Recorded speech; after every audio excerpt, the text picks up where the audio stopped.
It started out just like any other evening at the top of Tinkertop Mountain. That was, until it was nothing like any other evening.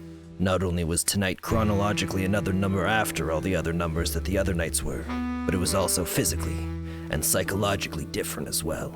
Except for the small few things that weren't different.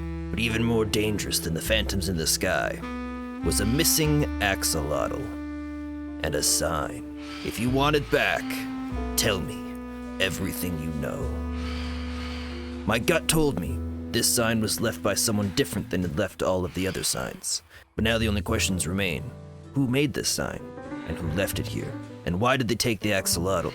Did they not know that I don't really care for axolotls? Or did they know this, and it's all just a part of the plan? The only problem now, even if I knew what they were talking about, I don't know who they are or where to bring them the information. Do I just leave another sign here?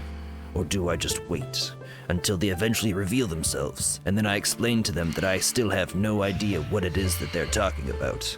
And how do I get rid of all of these phantoms? Because there's far, far too many of them. But on top of the missing axolotl, an old acquaintance came by, and what seemed at first to be a blessing ended up just being a disguise. But for what was behind that disguise, it's too early to tell.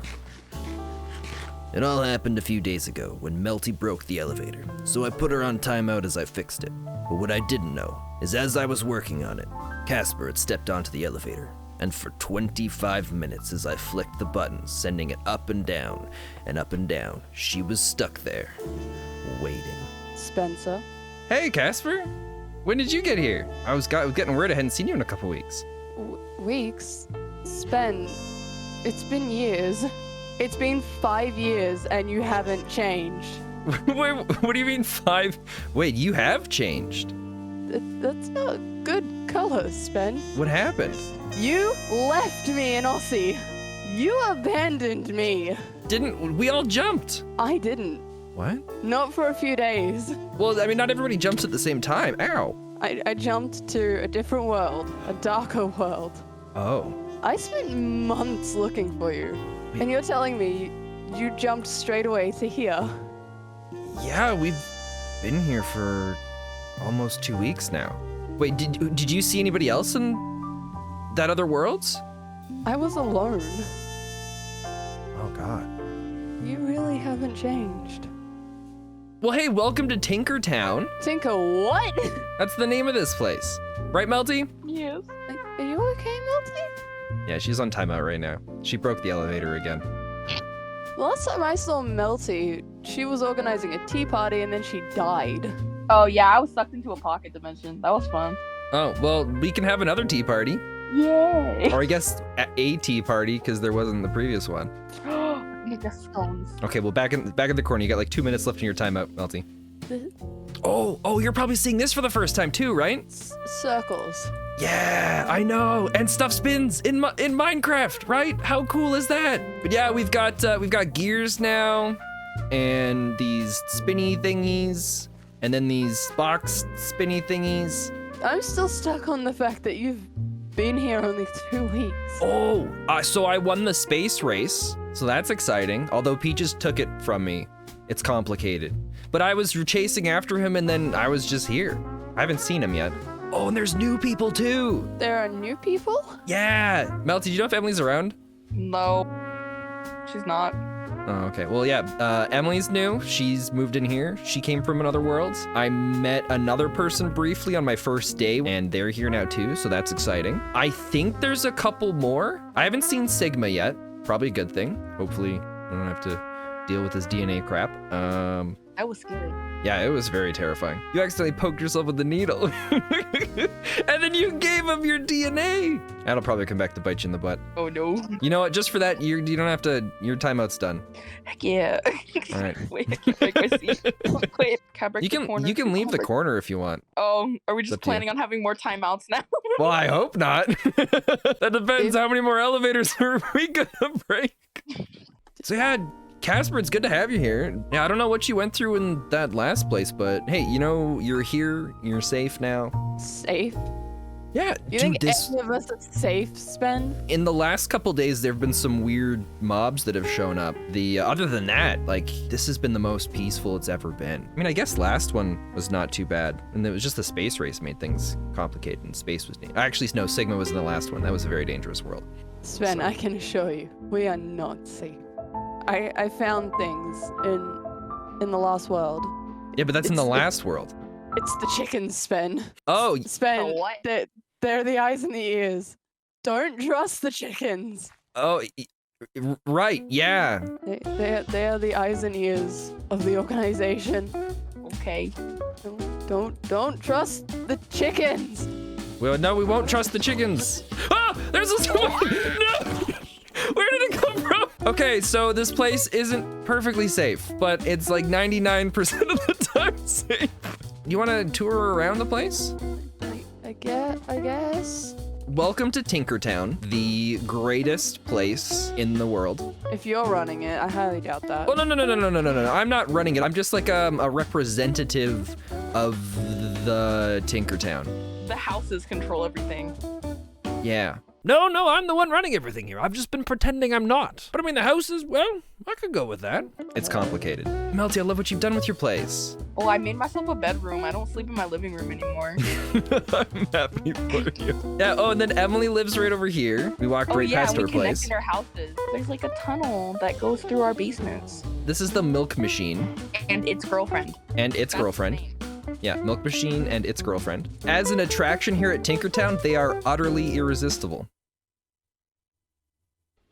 Eh? Where are you held up? I've just jumped. I don't Oh. have anywhere. You're more than welcome to stick around here until you find a place. No, not after last time. Oh, It's okay. it's Probably a you good it's killer. you, Sven. You It's me. crave power. No, that's not true. You It's crave probably a power, good Sven. choice, honestly. You have always craved power. Well, not always. If Okay, you we know it sounds like a cult, alright. But it's not. Well, I don't like using the C word. you do crave power, Sven, Isharia, Aussie, you want. But look, you just jumped. It sounds like wherever you were before it was rough. So just take some time and just think about stuff for a little while. Sven, where's Sigma? I honestly don't know. I haven't seen him. I haven't seen Peaches. I haven't seen Godril. The only people I've seen so far are Emily and Melty and whoever that new person was. I haven't met up with the others yet. That's part of why I built up on this with all the big windmills, is I was hoping they'd see it and they'd be like, oh, it looks like somebody's there. And if you see any of them at all, let them know where we are. Maybe. I make no promises. But Casper, which one are you more of right now? Wouldn't you like to know? Something's changed with Casper, and I'm hoping we never have to find out what or why. There's always been two sides to her, and now all we can hope is that it's not Cassandra that's taking over again.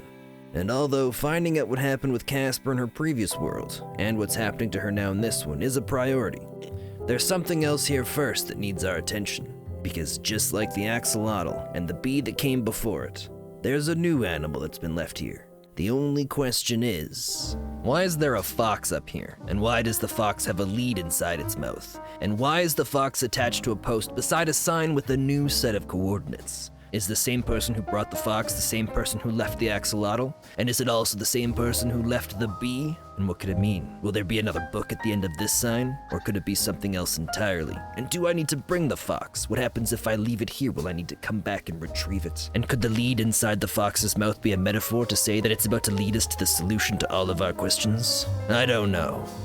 But what I do know is the fox is coming with me. Oh crap. So me and the fox climbed onto the elevator. I closed the door, I hit the button, and we began to ride down. Except I then remembered I forgot to pay attention to what the coordinates were.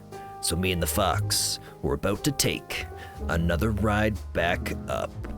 185, negative 345.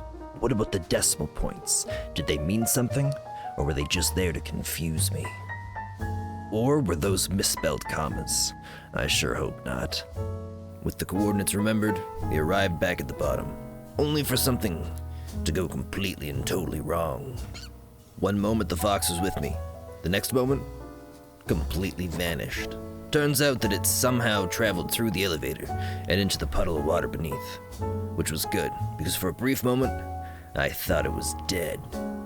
So me and the fox began our journey. However, this journey was going to prove to be much more dangerous and harrowing than any journey we'd made before. In fact, so harrowing, I almost already gave up. Tons of terrifying and dangerous creepers, skeletons, zombies, werewolves, bats, you name it. Oh, this is bad. As we sailed through the night, I could see, just over the tops of a forest, windmills protruding out. Someone had made home there. But who? By the time we reached the shore of our destination, the sun had come up. But that wasn't all a bad thing. Now the mobs would no longer be there to harass us. And hopefully, it'd be an easy walk. Coming around the corner and looking up the hill, we saw it. Some sort of green hedge protruding out from the ground. And a sign. Don't get lost. Cheeky, but I kinda like that.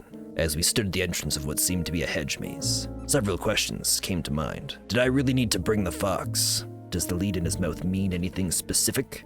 But more importantly, what does the fox say? We entered the maze, careful and cautious, not sure how we'd be able to get through. My instincts told me, go left, so we did. And through the maze we went. The only question, would we be able to make it through on our first try, or would we have to try many times? My sense of direction turned out to be pretty good, also combined with the fact that I could see through the hedge maze as I was going around. But there it was again, another orange cloth. No, there were two of them. What did it mean? Was it some sort of significance? Two, that's more than one. There was one last time. So does that mean this is the second clue? Or the second, wait, when I crouch, the fox goes into hiding. Or maybe it doesn't. Or sometimes it does. I don't understand. But what I do know is there's another book. And it said, Divination of Birch-like Mazes. Golem's gems of ice and snow. Iroh's storm of orange hazes. The shadow's wrath. You'll never know.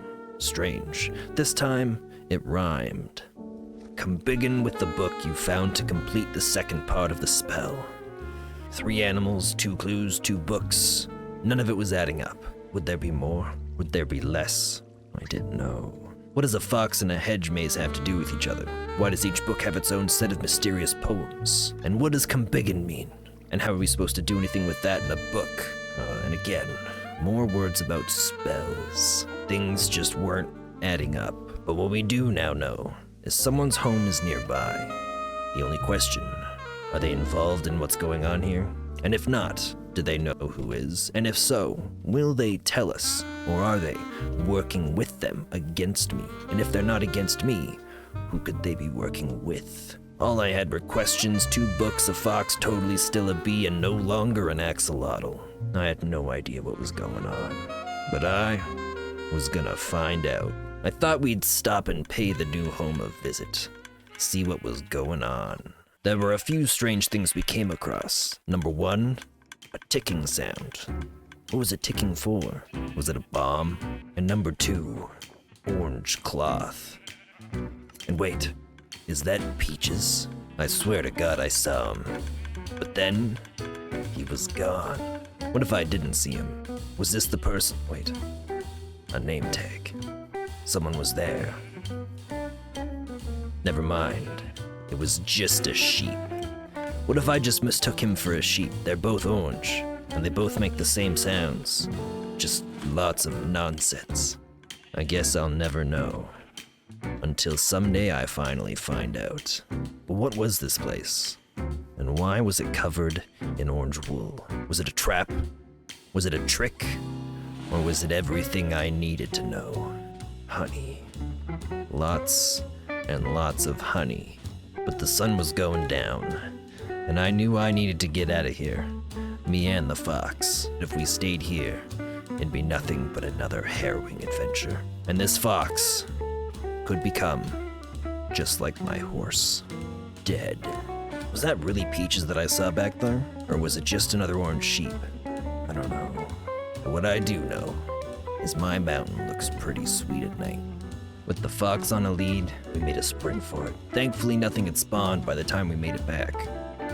And together, we both successfully arrived back at the base of the mountain elevator to Tinkertown. Up the elevator we went, and then up another elevator we went, until we made it to the top, and I added this clue in with all of the rest. That was until I made a fatal mistake. Oh, clue number 3 had just eaten clue number 2. But thankfully, an egg had been left behind.